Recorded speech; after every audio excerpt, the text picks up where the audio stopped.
Okay, before I get started, I just want to express some gratitude that you're coming to my channel for content on this camera. I know cameras are not a very common product for me to cover on my channel, but I'm super excited and thankful to have had a chance to check this one out. So this video is pretty special to me, and I'll explain further as to why later on. With all of that said, let's get into it. This is Joshua Vergara. What's going on, everybody? This right here in my hands is the brand new, powerful Panasonic Lumix GH6.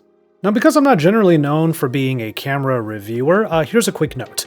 I won't be going through, or I don't think I'll even be able to go through every single detail of this camera for every scenario. I think it would be really hard to do that, and the video would be even longer than this one is right now.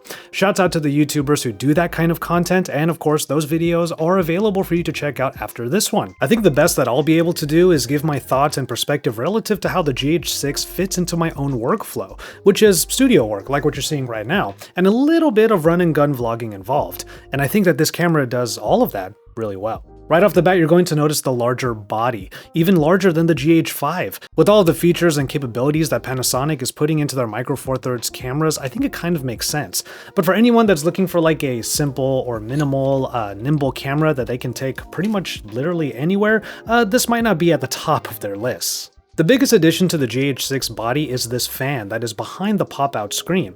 Now, this is a design cue that comes from the S1H, which is the brand's video-forward full-frame camera. Similar again to the S1H is how the entire portion in front of that fan where the screen is can actually tilt for low-angle viewing. This is actually something that I find myself doing more often than actually popping the screen out and then tilting it, but of course you could do that as well because the screen is a fully articulating screen for creators who might need to see themselves during recording. And the screen is good to use for that, at about 1.8 million dots, and it's big enough to display all of the info that might sometimes feel a little bit crowded on here because there's so much going on. And the viewfinder is particularly nice, as it is an OLED panel in here, at around 3.68 million dots. Moving over to the sides, the card slots are now a CF Express card slot and an SD card slot. These are the two that you'll have. Now, I will admit, moving to a CF Express card was a bit of an adjustment, but this is required for some of the many high-powered video modes that Panasonic has put in here. And finally, over on the other side, you have the mic input, the headphone jack, and down here, those are above the full-sized HDMI port and a PD-capable USB-C port. Since I was adjusting to the CF Express card, I didn't have a card reader for that, so I had to get my data via this USB-C port, and it was actually super fast, which is great to see.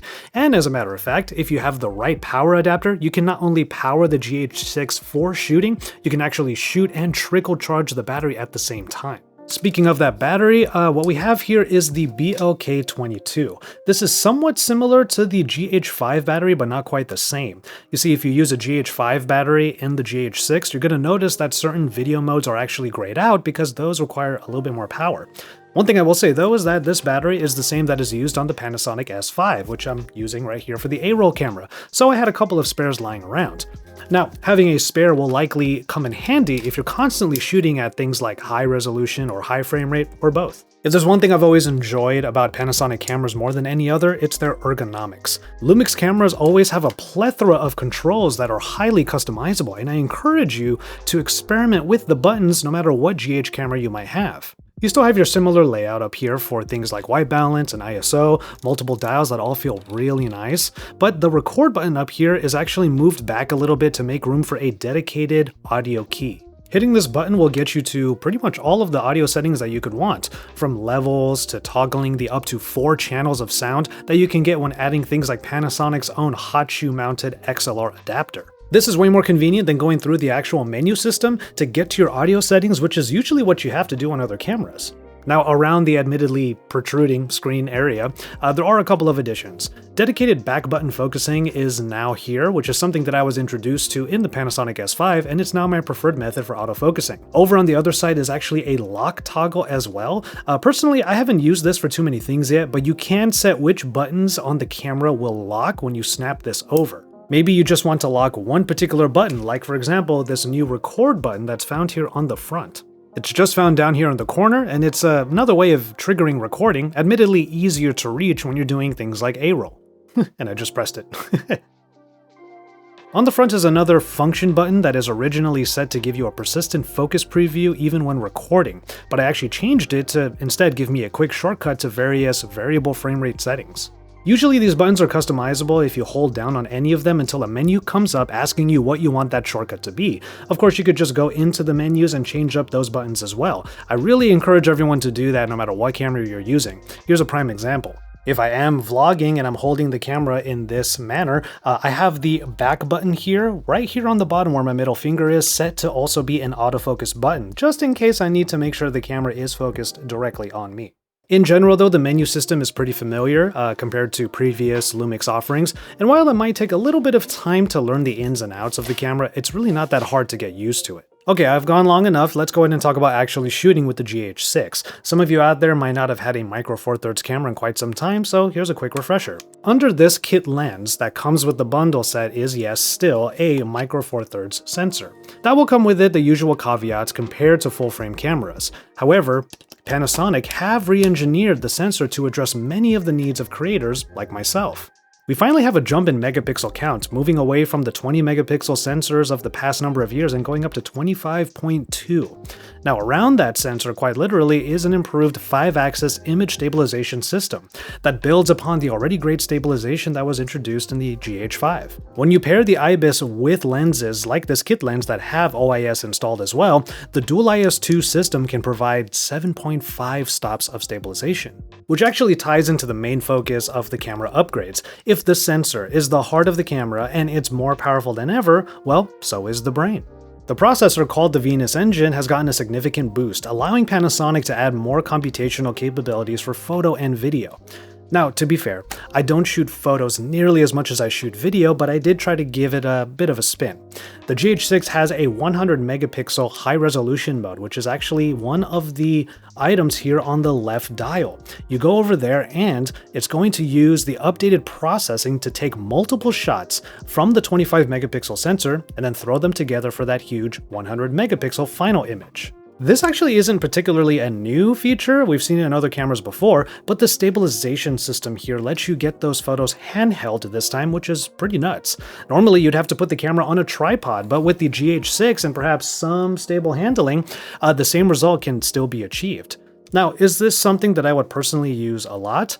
Probably not, but the capability shows how much thought was put into combining this camera's abilities for some great final results. Okay, let's talk about autofocus finally, and this might turn off some of you already, but this is still a contrast-based DFD system. The thing is, for photo taking, it's still one of the fastest single-point focusing systems that is out there. That was one of the main points of DFD when it was first introduced. That and the fact that a 2x crop factor in a micro four thirds sensor would make it particularly useful for reach. So if you wanted to, like, say, do some birding or do some wildlife photography or even street photography, this was going to be a pretty good sensor for that. But now with that updated sensor and more powerful processor, what does that all mean for video? Well, you first have to remember that with micro four thirds, there are some of those considerations. The 2x crop factor means that this 12 to 60 millimeter lens is actually the equivalent of 24 to 120. Going really wide on cameras like this will take a little bit of extra effort.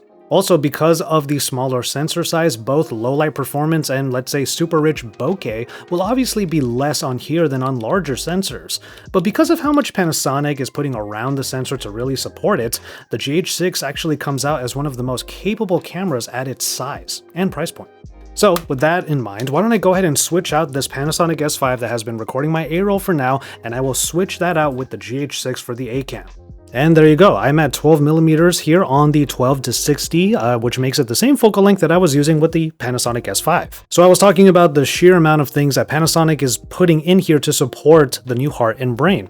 Just one look at the video format menu shows this. 10-bit is available across all resolutions, no more 8-bit is needed, and among them are Cinema 4K at up to 120 frames and 5.8K at up to 30 frames per second. There's no cropping in with any of those modes either. For the more conventional aspect ratios, 5.7K at up to 60 frames per second is available, which is pretty nuts, adding even more room for cropping if needed, and overall just giving you more data to work with. But going up to the 5.8K resolution affords some interesting shooting scenarios. By using the full width and height of the sensor, you actually have more room to work with vertically, which means if I'm doing A-roll like I am right now, I can actually crop out a 9:16 aspect ratio frame without losing much in terms of quality at all. I mean, right now that's exactly what I'm doing by cropping into it for a 17:9 frame, but I still have the original file that I can use for the vertical shot. You can even add a marker to the frame while you're recording that will give you a visual representation of what to look for so that you can frame your shot accordingly. This is obviously going to be more convenient than having to hold or mount the camera on its side and record extra shots just to keep the resolution high for extra content, like for IG Reels or TikToks. Of course, for very serious creators, there's a 422 color space at very high bit rates so that there's a lot of room for things like coloring. And then here's a first, recording at Apple ProRes. And like I was alluding to before, many of these modes and formats require use of a CF Express card. That larger and faster card will be able to keep up with the demands of these video modes. And you can also see in the menu which modes will record to which kinds of cards. So like I said before, customizing the menu will help immensely. For example, you can select which video modes and formats you want to use and put them in their own list, so you can remove them from the sea of settings and you don't have to swim through it all the time. Okay, let's finally talk about the autofocus for video. Autofocus has always been a bit of a sticking point for people on Panasonic cameras, and because I did say that it's contrast DFD still, I'm sure many of you might have already written this camera off. I can kind of understand that, but after the efforts in the GH5 all the way up to the full-frame S5 that I was using a second ago, continuous autofocus for my use cases has generally worked pretty fine. But in the GH6, the more powerful Venus engine processor has twice the processing power as previous cameras, which then means 3 times the processing speed for continuous autofocus in video. So it's actually going to be reading the readout way more than before. So while this isn't phase detect autofocus hardware, it's the processor that is going to be working hard to lock on and be more reactive throughout the autofocus plane. Selecting the right autofocus mode is important, as well as adding in face and eye detect, which can be done throughout the different area modes. So, if I am sitting here doing A-roll with the GH6 like I am right now, the autofocus is way more than enough for this type of style. If I move around, the face detection is able to keep up with me and do a pretty good job of staying locked onto me, and if I bring something up to the camera, I might need to cover my face, but for the most part, it's going to do a pretty good job.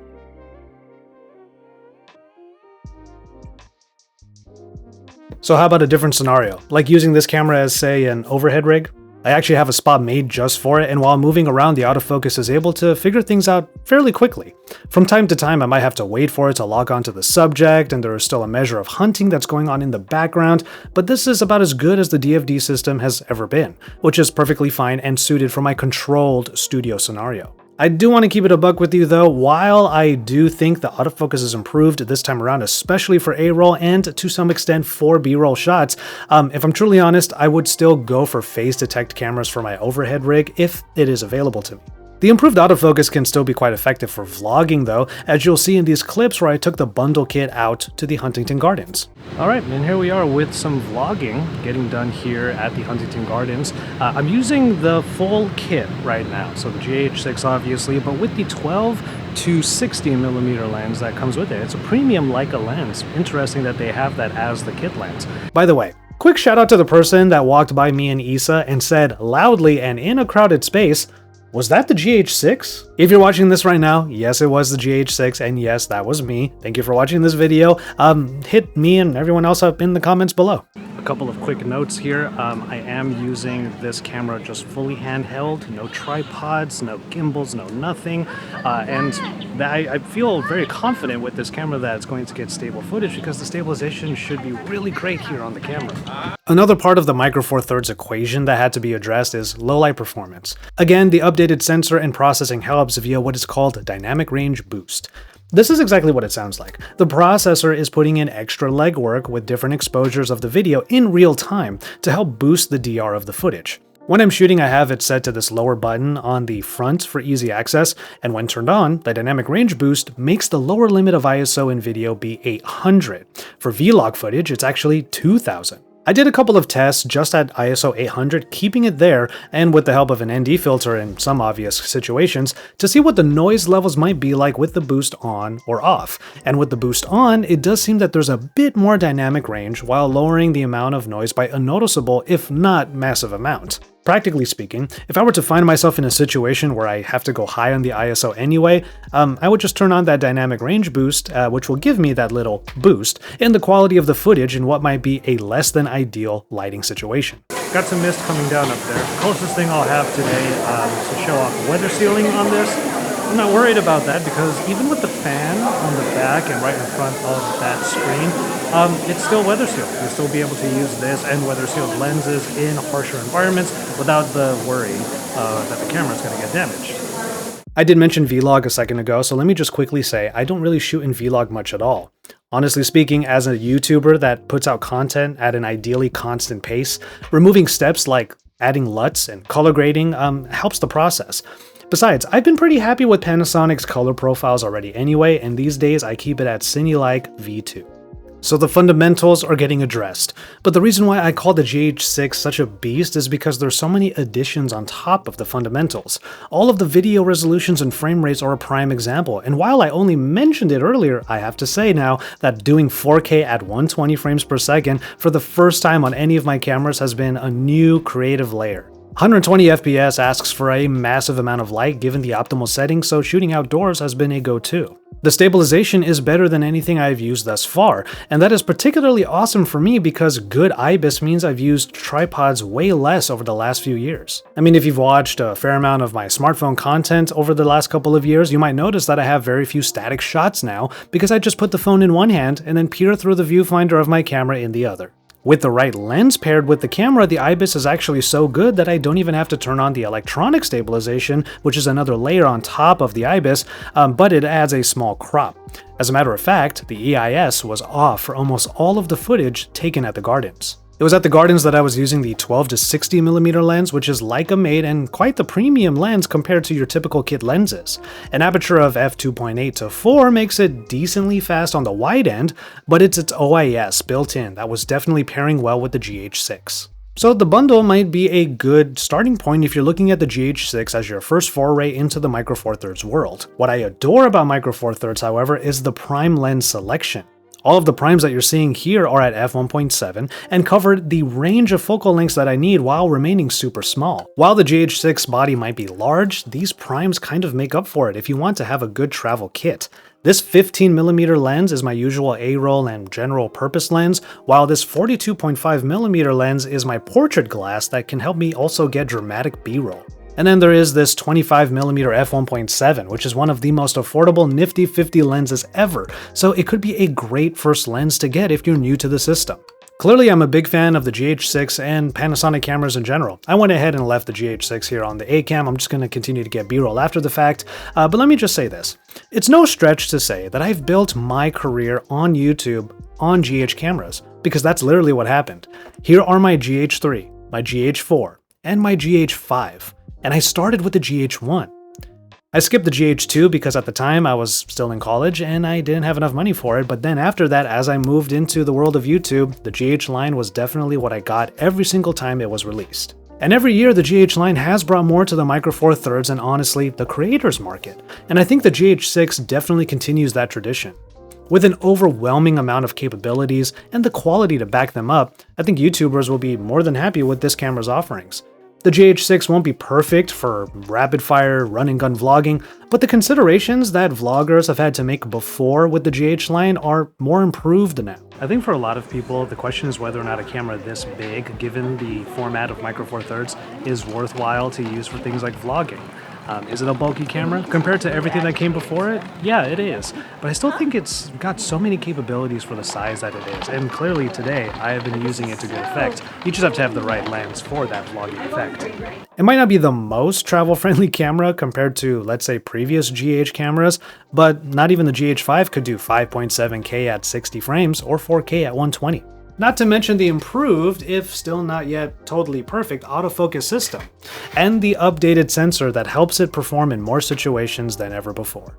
So the last consideration here would be the price, which is $21.99 for the body only and $27.99 for the bundle, which includes a premium Leica lens in the kit.